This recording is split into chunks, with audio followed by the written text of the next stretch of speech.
welcome to Drinks Coach.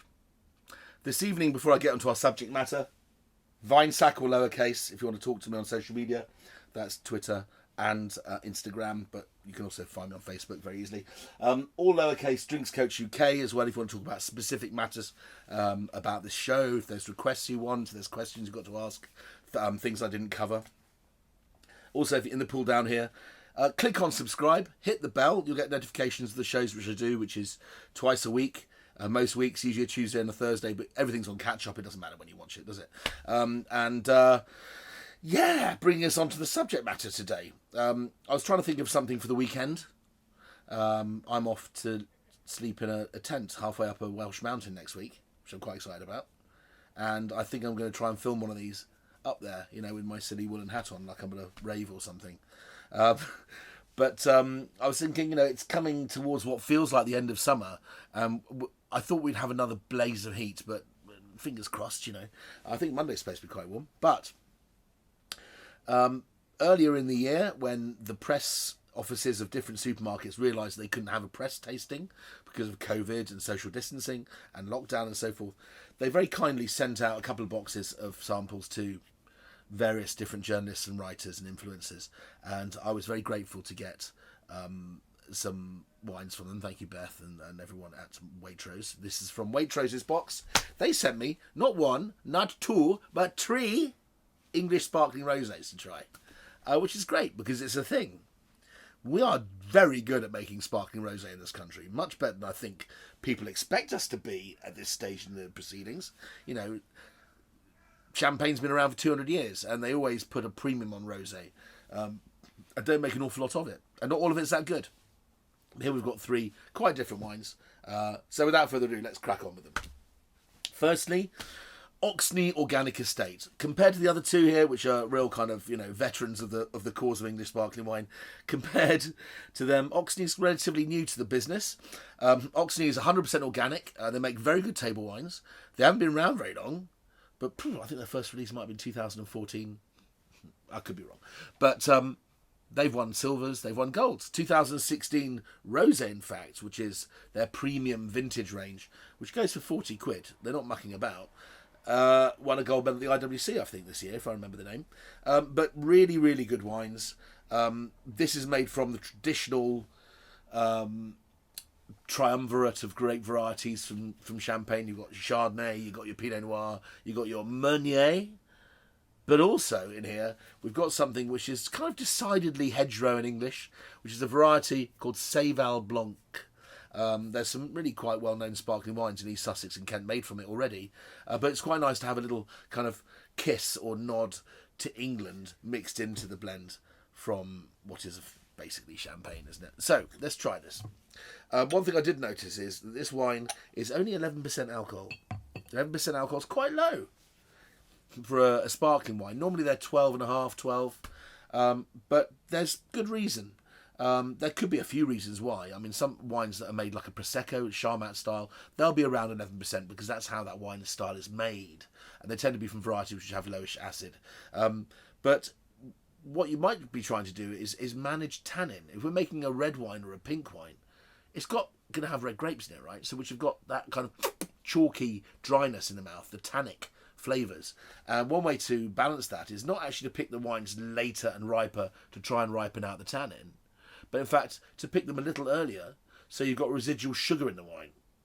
Well, actually to pick them at the same time, but then to ferment them, but not ferment them until they get completely dry. So a bit of sugar goes a long way to polyfillering in the cracks that the dryness of pink and red wines can give. Let's have a look.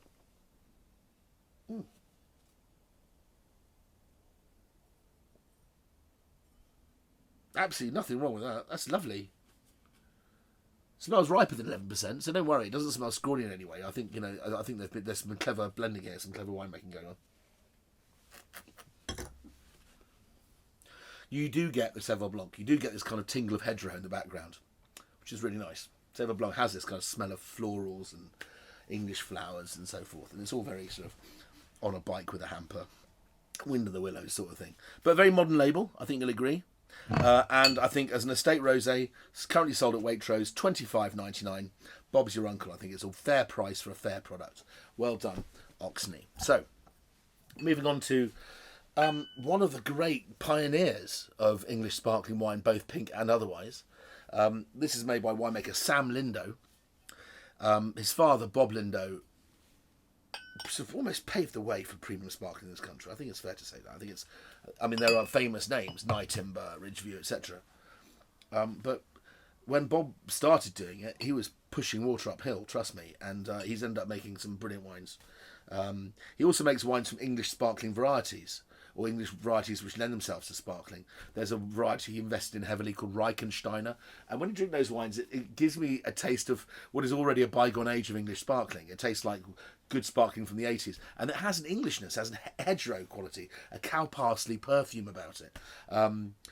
Because of local investment and somebody who sold a lot of his wine in the past, Reichensteiner has been redubbed Ricksteiner. Get me? Also, he makes this wonderful cuvee from a small single vineyard of English varieties, which I think is named after Sam's mother and Bob's wife, obviously. And it's made from English sparkling grapes, and it's one of the great unsung English sparklings. Trust me. It's individual, and it's really well made, and it's made from varieties which have been grown in this country since the 60s, not your normal champagne varieties, and it's a fabulous quality drink. It's really lovely, one of my favourite English sparklings. Anyway, so, moving on to Camel Valley. Camel Valley's in Cornwall. Bob Lindo and I have something in common. We have two things in common. One thing in common, and then subset B, something in common. Bob was a jet pilot for the Royal Air Force. I was a trainee jet pilot for the Royal Air Force. I trained on F3 variant Tornado after flying Hawks. He was an operational pilot flying GR1 and GR4, I think, Strike Attack Tornado. He had to eject out of one, out of a £32 million plane. I've never had a chance to ask him how fast he was going, but he's still here, which is amazing. I didn't eject out of a Tornado, but I did have to jump out of a small plane called a Bulldog during an aerobatics exercise. So we both share one thing in common, and you may not have known this about me, but we both jumped out of military aircraft, not serviceable ones. So there you go, you know something more about me. I'm ex-RAF, but I'm quite pleased to be out of it, if I'm honest, culturally and in terms of ethics. I'm not happy about the way the world is going.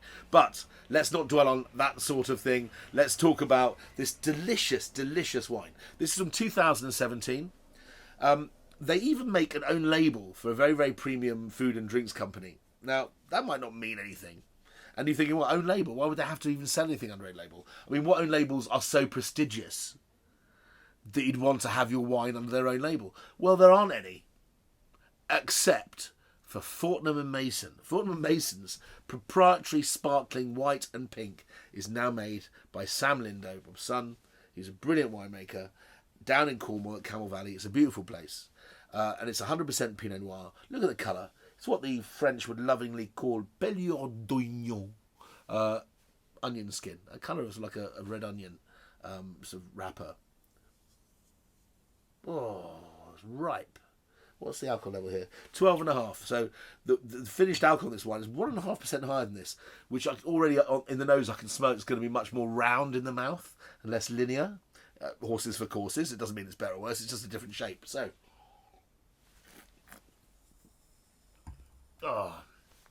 I do like these wines when they're relatively young.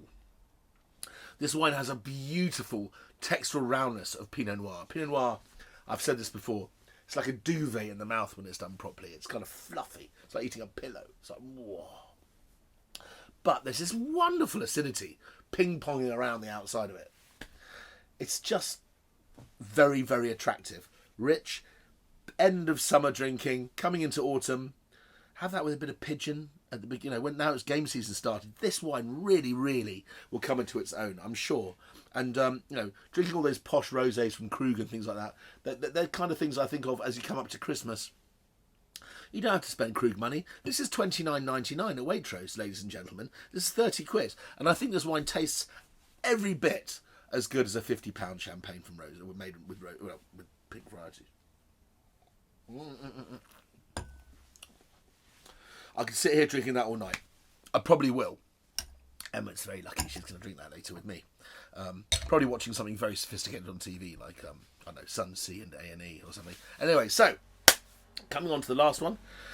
Lord Balfour Lynn, an estate called Hush Heath in Kent, a prestigious winemaker in Owen Elias. Nobody has won more medals with wines he's produced than Owen Elias, and he's been around trying to perfect sparkling wines and table wines as long as anyone else in this country.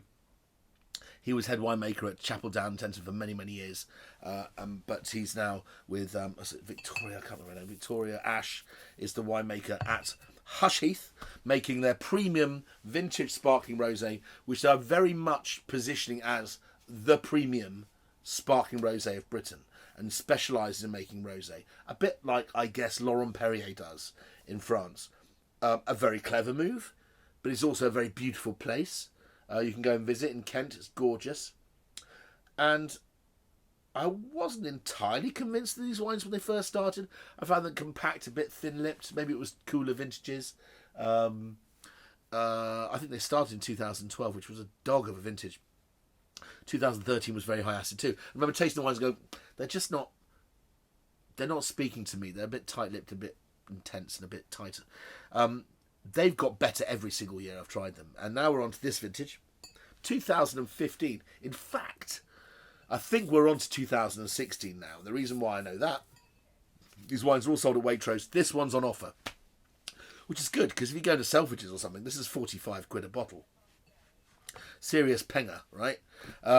If you're in Waitrose, normally it's about £38.99. I think it's like £6 or £7 off right now. So it's £33, which is a good solid brown note cheaper than you could pay for it elsewhere at another time.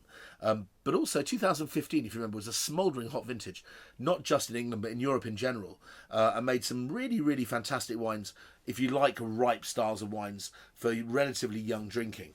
And this is Balfour Hush Heath Estate 2015 Rosé, currently on offer. Look at that, it's not even pink, it's flesh colour.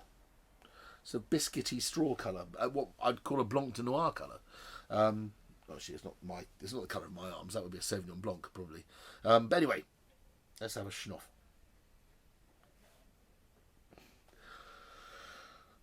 Well, you're going to pay an extra tenner.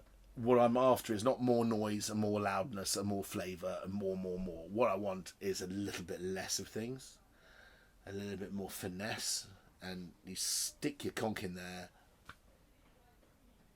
That's finesse.